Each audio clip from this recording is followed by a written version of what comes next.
E disse: Por mim mesmo jurei, diz o Senhor, porquanto fizeste esta ação e não me negaste o teu filho, o teu único, que deveras te abençoarei, e grandissimamente multiplicarei a tua semente, como as estrelas dos céus, e como a areia que está na praia do mar, e a tua semente possuirá a porta dos seus inimigos.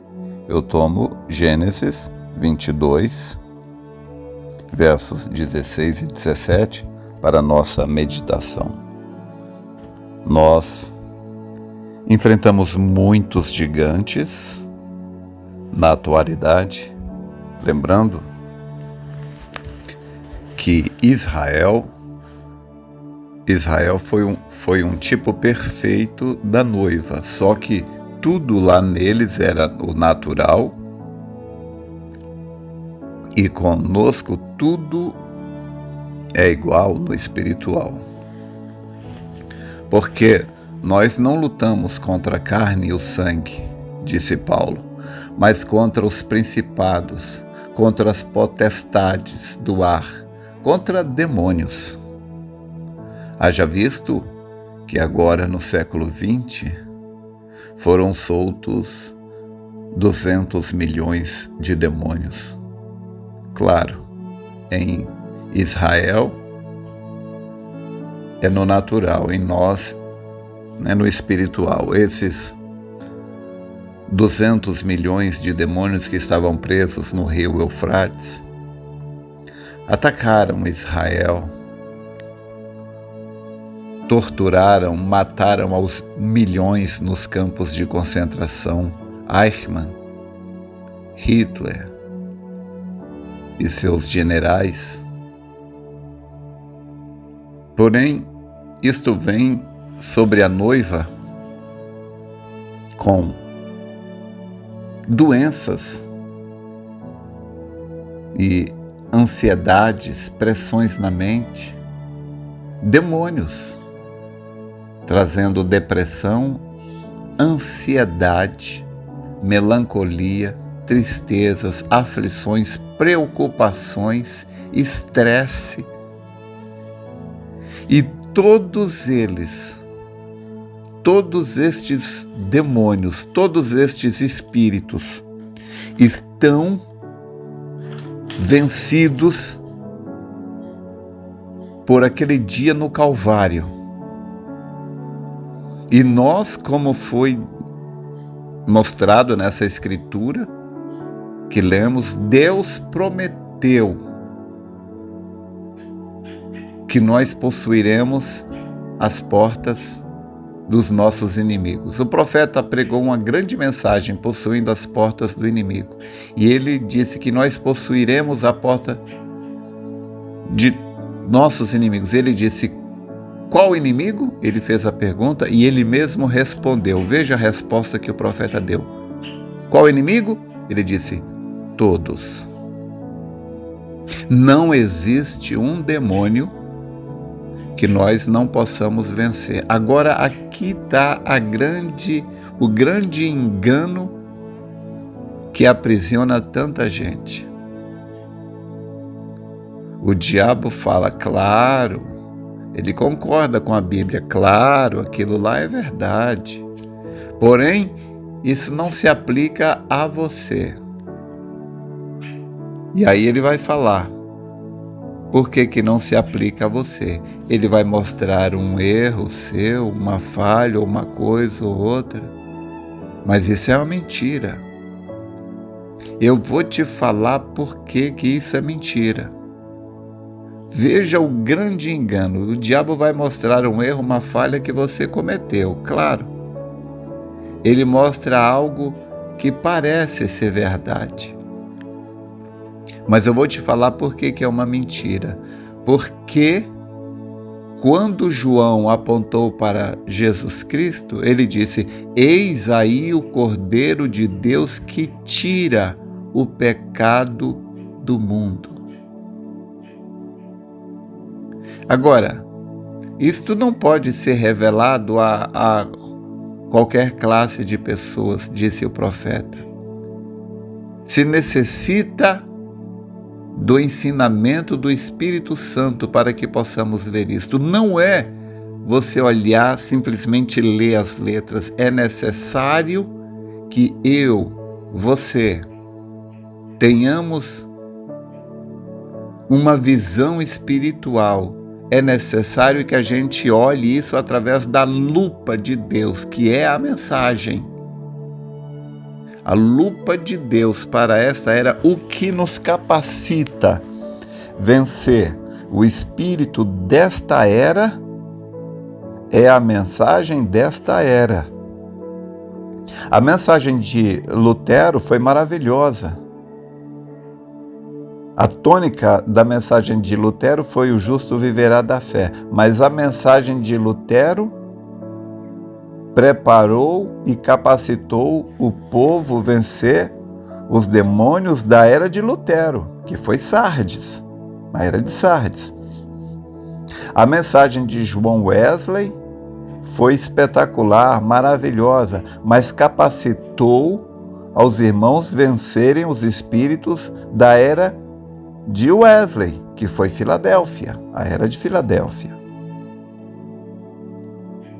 O movimento pentecostal foi espetacular, mas aquilo foi para aquele dia. Você, embora você aceite ou não,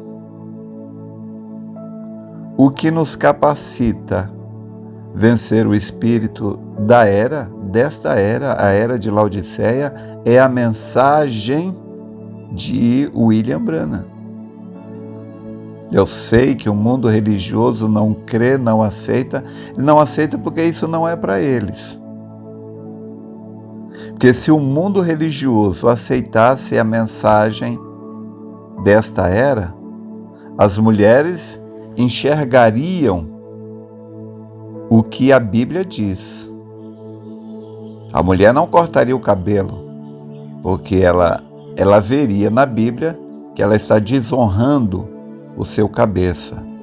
Ela não usaria roupas de homem. A mulher não seria uma pregadora, uma pastora, porque isto não é permitido. Paulo disse: não permito que a mulher ensine. A mulher deve estar calada na igreja. Mas tudo bem.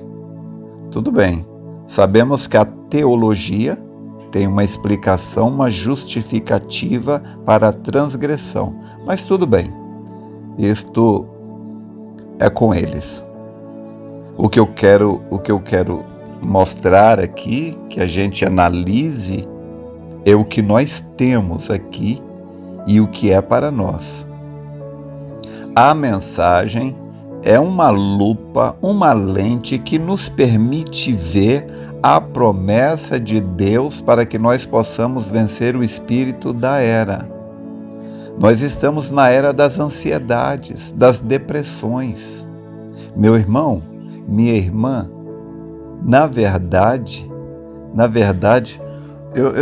eu citei para vocês alguns dias atrás isto daqui. Esta grande verdade que eu espero que você veja. As pessoas, elas queriam ser curadas, libertas, e queriam que o irmão Branham colocasse as mãos sobre elas e orasse por elas para que elas fossem curadas. Hoje mesmo você pode receber oração de William Branham se você desejar. Você fala: como? O irmão Branham já morreu. Não, eu mesmo já recebi oração do irmão Branham quando eu estava passando por ansiedade.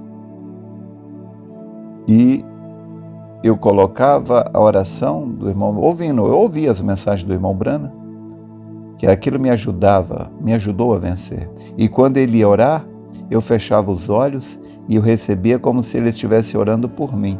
Porque embora ele fez esta oração há sei lá quantos anos atrás, que ele já morreu há muitos anos, porém, Deus não está no tempo.